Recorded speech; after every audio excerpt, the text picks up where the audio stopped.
Hey everybody, how's it going? Welcome back to Copper Jacket TV. So it looks like we have two new gun control bills that were recently introduced in Congress. These two bills seem to veer away from your traditional gun control that the Anti-Freedom Caucus loves to push. You know, the Ban Everything Caucus. What these bills do is they go after the financial aspects. No more loans, massive taxes, nobody would be able to afford anything. As a matter of fact, you couldn't even afford something that was just $100. So let's go ahead and talk about what these two bills do and what they're going after, because it's absolutely ridiculous, just like everything else they push. So let's talk about it. Hey, real quick, I just want to mention that more than half the people that watch these videos are not actually subscribed.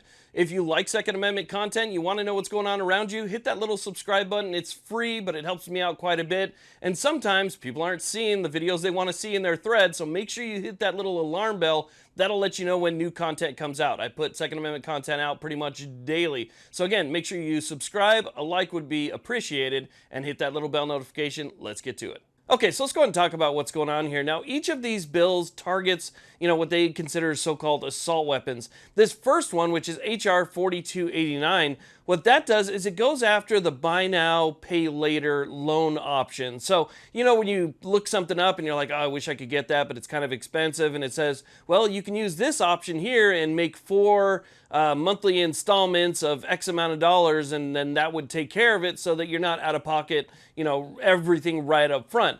As a matter of fact, that's actually what I used in order to get some of my helmets back there that were pretty expensive. I used that option, so I was able to finance that helmet back there, and I didn't have to come up with all of that money up front. So what they're trying to do is they're trying to make it harder for people to get what they want. Again, I already told you exactly what they're targeting. This is also going to include what they consider to be large capacity magazines, which we all know to be as standard capacity magazines. So you wouldn't be able to finance anything. Forget about it. They want to make it illegal. And what this bill would do is it would make it punishable by imprisonment and up to a $100,000 fine if you were to use one of those services and acquire what they're trying to restrict. Also, what they're trying to do is they're trying to put that penalty on anybody who would then transfer that to you as well. So for instance, if you used a buy now, pay later type option, and then, a shop transferred it to you, that shop would be held just as criminally liable as you would be, as well as the finance company. So basically what they're trying to do is they're trying to make it impossible for anybody to use any type of financing in order to get what they want. Now, for this next bill, all I have to do is read you the title of the bill. The title of the bill pretty much explains everything, and it falls right in line with the previous bill that we were just talking about. So let me go ahead and read this to you. So it says here, H.R. 5135, to amend the Internal Revenue Code of 1986 to impose an additional 1,000% excise tax on the sale of large capacity ammunition feeding devices and semi-automatic, again, that word, so-called assault weapons, and for other purposes. So yeah, you heard that right. They're trying the 1,000% tax thing all over again, just like they did last year. But if you think about it, a 1,000% tax does exactly what the previous bill does. It basically pushes anybody who is low income, or even in this case, middle income, right out of the equation altogether. The only people that would be able to afford it would be the elites. The very highest earners would be the only ones who would be allowed to defend themselves. So 1,000% tax, I started thinking about it. When I first moved here from California to Nevada, I wanted to see how different the experience was when purchasing from California to Nevada. So I went into a local shop and I said, just give me whatever it is, the cheapest thing you got. I don't care what it is. I'm just here to see how it's different from one state to the next. And so the thing that I got was I think it was like $160. If there was a 1,000% tax on that, that means it would be $1,600. $1,600 for that same thing that's $160. And they say they want to apply that 1,000% tax to magazines as well. So imagine going in and you get something for 20 bucks. That would be $200 to get one of them.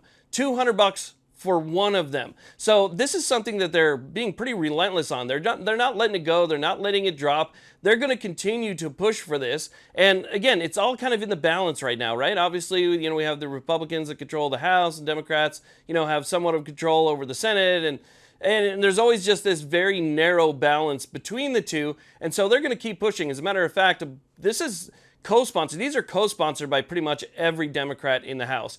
And so if you look at it and you look at the recent letter that was sent to McCarthy from that anti-freedom caucus that said, hey, we need and we request and we demand that you do more in terms of gun control, this is nothing that's going to stop. And if the balance of power ever shifts, then it's very likely that we'll see this brought up again and possibly even passed. So while I don't think it has a great chance of passing now, it's still something worth paying attention to because it's absolutely astronomically out of control. Now, like I said in the beginning, this definitely veers away from the traditional ban everything, and it goes after the financial aspects of it that will only affect the lower and middle class. It's not going to affect the upper class. That guy that's driving that Ferrari, you know, the guy that can pretty much afford anything, it's not going to affect him at all. What's $6,000? What's $10,000? He's still going to be able to get whatever he wants. It's going to cost him a little bit more, but it's not going to hurt him in the end. It completely prices out everybody else. So you end up with one class that's allowed to practice a right, and that right is completely open to them. And then you end up with the lower and middle classes